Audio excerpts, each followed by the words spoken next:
नमस्कार, मैं हूं ममता सिंह। आप देख रहे हैं वर्ल्ड इंफॉर्मेशन न्यूज। चलिए शुरुआत करते हैं इस वक्त से जुड़ी हुई खास बड़ी और विशेष खबरों से। कीटनाशक अधिनियम के गंभीर उल्लंघन पर किसान समृद्धि केंद्र के प्रोपराइटर डॉक्टर रुद्रनाथ शुक्ला के खिलाफ एफआईआर दर्ज। जबलपुर की माड़ोताल पुलिस ने वरिष्ठ कृषि विभाग विकास अधिकारी सह कीटनाशक निरीक्षक पंकज शर्मा की लिखित शिकायत पर दिनांक 14 दिसंबर 2025 को मेजर्स किसान समृद्धि केंद्र कंटगी बाईपास के प्रोपराइटर डॉक्टर रुद्रनाथ शुक्ला के विरुद्ध एफआईआर दर्ज की। जांच के दौरान ये पाया गया कि आरोपी ने कीटनाशक अनुज्ञप्ति का समय पर नवीनीकरण नहीं कराया।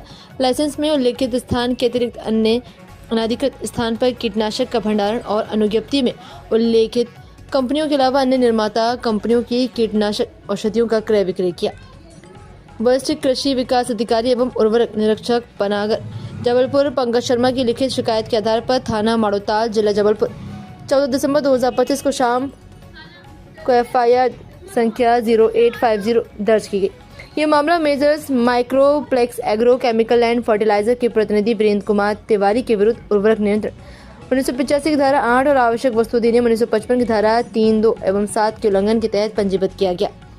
ये कार्यवाही दिनांक 9 दिसंबर को हुई। घटना के संबंध में की गई, जिसमें company Majors plex agrochemical and fertiliser Madotal के औचक निरीक्षण के दौरान लाइसेंस में अनुमोदित प्रमाण पत्र के बिना कई उर्वरक पाए गए, जिनमें अभिमन्यु, अमृत, अभिमन्यु गोल्ड और कई सारे लोग शामिल थे।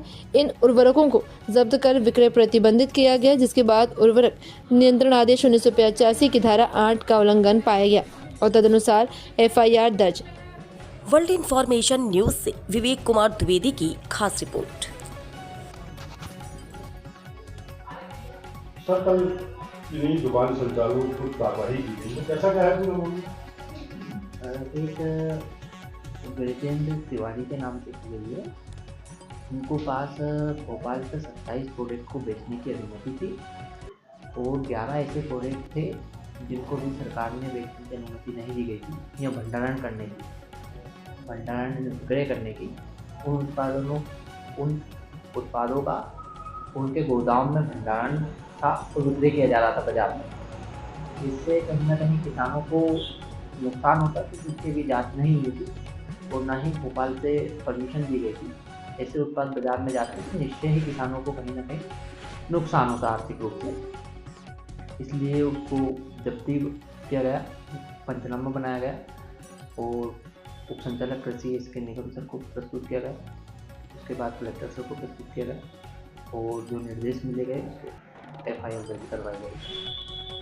सर, 2 दुकानों पे एफआईआर दर्ज कराई। एक प्रोपराइटर किसान समृद्धि केंद्र के प्रोपराइटर डॉक्टर रुद्रनाथ शुक्ला की एफआईआर है। इसमें इन्होंने 5 साल से अपना लाइसेंस का नवीनीकरण नहीं करवाया था।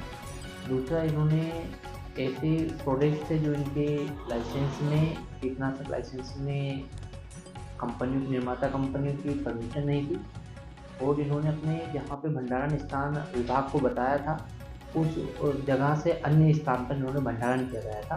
तो अवैध केस में आता है कीटनाशक अधिनियम 1968 के धारा 29 के तहत, क्योंकि इन्होंने विभाग से बात छुपाई थी। इन्होंने भंडारण किसी अन्य स्थान पे किया था और लाइसेंस किसी अन्य जगह पे दिया था और ऐसे प्रोडक्ट का भंडारण किया गया था जिसमें इनको अनुमति नहीं दी गई थी उप संचालक कृषि द्वारा, ऐसे दिया गया था। और राजस्व को भी नुकसान हुआ था। 2-3 साल से इन्होंने अपने लाइसेंस रिन्यू नहीं करवाया।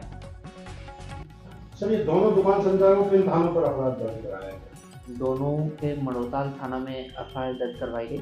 एक में एक उर्वरक नियंत्रण आदेश 1985 के तहत, उसमें आवश्यक वस्तु अधिनियम 1985 के तहत भी कार्यवाही और दूसरे में कीटनाशक अधिनियम 1968 की धारा 29 के तहत अपराध पंजीबद्ध किया गया। सर, कुछ फर्जी तरीके से बेचने वाले दुकान संचालकों पर कार्रवाई की गई है। उर्वरक निरीक्षक पंकज शर्मा ने थाना माड़ोताल में इस आशय का एक प्रतिवेदन दिया कि माइक्रोप्लेक्स एग्रोकेमिकल फर्टिलाइजर के जो संचालक हैं वीरेंद्र कुमार तिवारी, ये जो अनुमोदित प्रमाण पत्र के बिना ही कई उर्वरक को अपने दुकान में रखकर विक्रय कर रहे थे, जो कि कानूनन उचित नहीं था। और उनके इस प्रतिवेदन के आधार पर वीरेंद्र कुमार तिवारी के विरुद्ध आवश्यक वस्तु अधिनियम की धारा 3, 7 और उर्वरक नियंत्रण आदेश की धारा 8 के तहत एफआईआर दर्ज की गई है। साथ ही उन्होंने एक प्रतिवेदन और भी प्रस्तुत किया जिसमें किसान समृद्धि केंद्र के जो रुद्रनाथ शुक्ला जो उसके संचालक थे, ये कीटनाशक अनुज्ञप्ति का उल्लंघन कर कई कंपनियों के कीटनाशक बेच रहे थे और भंडारण भी जो इनको अनुमति दी गई थी वो गलत दूसरे जगह पाई गई। इसके उल्लंघन किए जाने पर रुद्रनाथ शुक्ला के खिलाफ कीटनाशी अधिनियम की विभिन्न धाराओं के तहत एफआईआर दर्ज कर इसमें विवेचना की जा रही है। विवेचना की जाकर आगे दोनों की गिरफ्तारी सुनिश्चित किया जाकर इसमें इसका निराकरण किया जाए। सर इनकी दोनों की एफआईआर किस थाने में दर्ज की गई? इन दोनों एफआईआर थाना मढ़ोताल में दर्ज की।